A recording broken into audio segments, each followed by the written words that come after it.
Assalamualaikum warahmatullahi wabarakatuh. Jumpa lagi dengan Enjoy Channel, channel yang membahas berita teraktual, terhangat, dan sedang menjadi perbincangan publik. Sahabat Enjoy Channel, kali ini yang akan kita bahas mengenai kerja Pak Anies Baswedan atau masa kerja Pak Anies Baswedan yang sebentar lagi akan selesai, teman-teman. Ini sudah tanggal 13, berarti kurang 3 hari lagi Pak Anies menjabat sebagai Gubernur DKI Jakarta. Namun demikian, kalau kita lihat, Pak Anies tidak mengendorkan semangat kerjanya. Bahkan beberapa hari belakangan Pak Anies terus meresmikan hasil kerjanya selama menjabat sebagai Gubernur DKI Jakarta. Kemarin Pak Anies meresmikan jalur lalu lintas pejalan kaki, jalur bersepeda, ini diresmikan oleh Pak Anies Baswedan. Kemudian Pak Anies juga meresmikan pembangunan rumah susun Kampung Bayam. Ini luar biasa, teman-teman, pembangunan yang hanya beberapa bulan ini selesai dibangun Pak Anies Baswedan. Dan yang terakhir Pak Anies, teman-teman, ini meresmikan 100 taman di kota Jakarta. Padahal targetnya itu hanya 86. Ini sesuatu yang luar biasa, teman-teman. Dengan waktu yang tidak terlalu lama, Pak Anies mampu mewujudkan 100 taman di ibu kota Jakarta. Nah, teman-teman, untuk lebih jelasnya coba kita baca beritanya. Kita ambil berita dari Kumparan. Dengan mengucapkan bismillah, Anies resmikan 100 taman di Jakarta.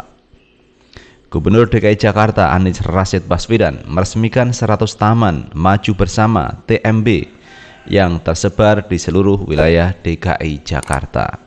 Secara simbolis, peresmian 100 taman ini dilakukan di Taman Delonik yang berlokasi di Jalan Tidar, Kecamatan Pasarbo, Jakarta Timur. Dengan mengucapkan bismillah pada hari ini Rabu 12 Oktober tahun 2022, Taman Maju Bersama Delonik dan 99 taman maju bersama yang lain secara resmi dinyatakan digunakan, kata Anies dalam sambutannya Rabu 12 Oktober 2022. Jika melihat dari fasilitas yang dibangun, TMB Delonik ini dikhususkan untuk anak-anak. Taman ini juga memiliki lapangan bola dan area bermain khusus serta amphitheater yang berfungsi sebagai ruang berkumpul yang bisa dimanfaatkan oleh warga sekitar. Konsepnya pun seperti sering saya sampaikan, diubah dari taman sebagai garden, di mana kalau garden itu kita datang ke sebuah tempat yang menonton tanaman, dan taman bunga, taman botanikal, taman-taman yang sifatnya untuk ditonton, kita ubah menjadi park, taman untuk bermain, di mana warga anak-anak bisa bermain sesuai dengan usianya, sesuai dengan aspirasinya, tutur Anies Baswedan. Anies tidak melarang rumput di taman ini untuk diinjak.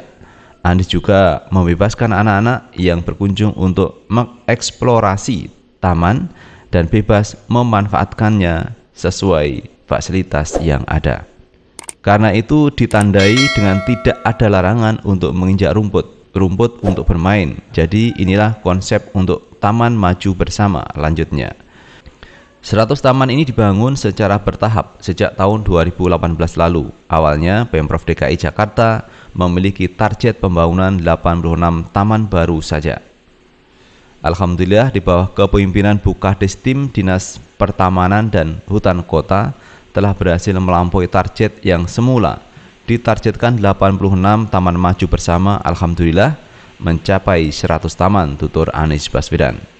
100 taman ini dibangun dengan konsep menyediakan ruang ketiga publik sesuai kebutuhan masyarakat sekitar. Jakarta Timur menjadi lokasi pembangunan taman terbanyak, yaitu di 38 titik. Dilanjutkan dengan Jakarta Selatan 28 titik, serta Jakarta Utara dan Jakarta Barat masing-masing 17 titik. Jadi ini yang terbanyak di Jakarta Timur, teman-teman. 38 titik dibangun taman oleh Pemprov DKI Jakarta di bawah kepemimpinan Pak Anies Baswedan. Ini sesuatu yang luar biasa, teman-teman. Dengan waktu yang tidak lama, Pak Anies ini mampu meresmikan 100 taman di ibu kota Jakarta. Yang sebelumnya Pak Anies ini meresmikan jalur sepeda pancal, teman-teman, atau sepeda goes, dan jalur pejalan kaki Kemudian Pak Anies juga meresmikan Kampung Susun Bayam, yang ini imbas dari pembangunan JIS, ini dibangunlah Kampung Susun Bayam. Itu telah diresmikan oleh Pak Anies Baswedan. Dan juga kemarin Pak Anies meresmikan sebuah gapura Little India di Pasar Baru, teman-teman. Ini adalah sesuatu yang luar biasa dari kerja Pak Anies Baswedan. Dan sebelumnya juga Pak Anies meresmikan Masjid At-Tabayun. Ini juga hal yang positif yang dilakukan Pak Anies. Itu teman-teman, kalau kita melihat prestasi atau kerja-kerja Pak Anies Baswedan di penghujung masa kerjanya sebagai Gubernur DKI Jakarta. 3 hari lagi Pak Anies sudah selesai menjabat sebagai Gubernur DKI Jakarta, namun Pak Anies tidak mengendorkan semangat kerjanya terus bekerja untuk membangun DKI Jakarta dengan memberikan legasi atau warisan yang terbaik untuk warga masyarakat DKI Jakarta dengan membangun seperti 100 taman di ibu kota Jakarta. Jadi menurut saya teman-teman, sosok Pak Anies ini memang seorang yang bisa bekerja dengan baik dan juga seorang konseptor, tidak hanya diakui di dalam negeri tetapi juga di luar negeri. Hubungan bilateral seperti kemarin ke Singapura, Pak Anies juga mendapatkan penghargaan, mendapatkan apresiasi. Katanya Pak Anies ini sebagai tokoh yang bisa membangun negara Indonesia dan juga bisa membangun komunikasi antar dua negara dengan Singapura. Ini sesuatu yang luar biasa yang dilakukan Pak Anies Baswedan. Belum lagi Pak Anies kemarin membuat event-event yang skala internasional seperti membangun JIS, Jakarta International Stadium, yang kemarin juga sudah diresmikan Pak Anies Baswedan. Membangun juga sirkuit Formula E yang hari ini luar biasa teman-teman pembangunan dari Pak Anies Baswedan itu. Dengan waktu yang tidak lama, sirkuit Formula E terbangun dan kemudian dilakukan ajang balap internasional, ajang balap mobil listrik, dan itu juga diakui oleh pihak Formula E. Artinya apa? Pihak Formula E menilai bahwa ajang balap mobil terbesar dan tersukses itu ada di Jakarta. Dilihat dari apa? Dilihat dari waktu yang cukup pendek, kemudian dilihat dari penontonnya, dan kesiapan yang cukup matang yang dilakukan oleh Pak Anies Baswedan. Itu diakui teman-teman. Walaupun lawan-lawan politik Pak Anies Baswedan ini mencibir. Dan bahkan kemarin sebelum acara itu digelar, Giring Ganesa itu sidak di area Formula E, katanya apa mungkin Formula E itu digelar dengan waktu yang cukup mepet, anggaran yang cukup besar, apa mungkin itu dilaksanakan. Jadi meragukan teman-teman apa yang akan dilakukan Pak Anies Baswedan. Ternyata keraguan Giring itu dijawab dengan kerja nyata yang dilakukan Pak Anies Baswedan, dan akhirnya terwujudlah itu gelaran Formula E yang berstandar internasional. Dan kemarin juga kita lihat ada Pak Jokowi hadir di sana, ada Mbak Puan Maharani, ada AHY, ada tokoh-tokoh nasional yang juga hadir di ajang balap mobil listrik tersebut.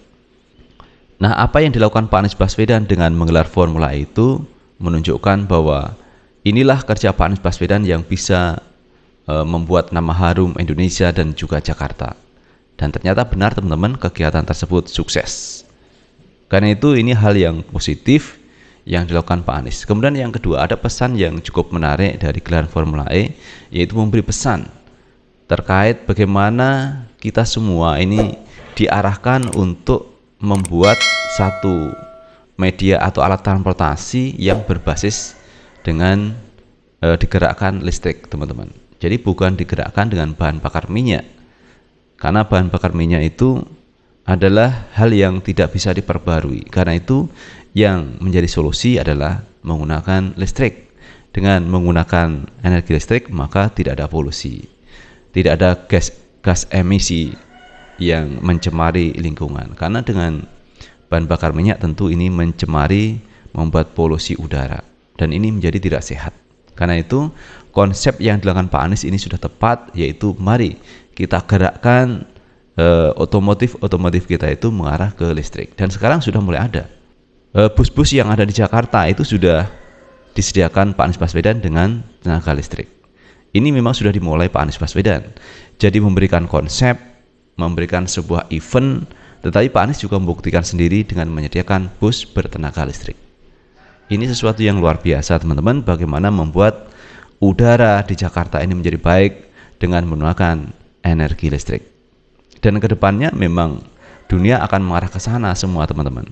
Energi terbarukan, energi ramah lingkungan dengan energi listrik. Itu sahabat Ejo Channel yang bisa kita bahas kali ini, dan terima kasih telah menonton video ini. Jangan lupa tetap like, subscribe, share, dan komen di channel ini agar kita bisa membangun channel ini menjadi lebih baik lagi. Sukses selalu. Assalamualaikum warahmatullahi wabarakatuh.